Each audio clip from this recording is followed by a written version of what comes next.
باز داره صدا چکش میاد. چه خبره؟ مهندس دوباره داری چیکار میکنی اینجا؟ ببین انقدر این سقف ارزونه میتونی هر ماه ابزارهای سقف تو مثل من تخریب کنی، بکنی، با پول یه شامت کل اتاقتو دوباره ابزار جدید بچسبونی.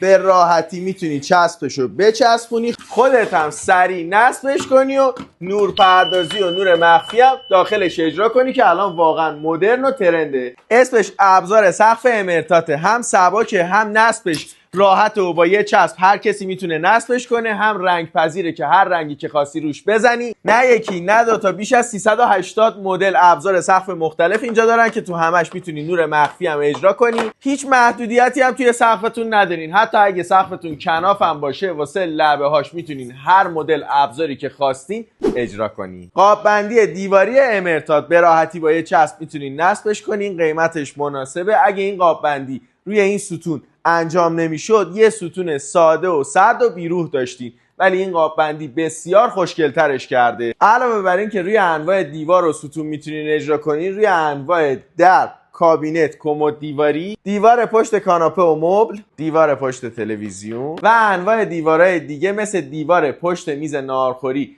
و کنار تخت توی اتاق خواب واقعا خوشگل، مدرن و بی‌نظیر میشه. اگه ابزارهای سقف رو میخوای سفارش بدی عدد 100 رو کامنت کن. اگه ابزارهای دیوار رو میخوای سفارش بدی عدد 200 رو کامنت کن و پیج امرتات رو حتما دنبال کن.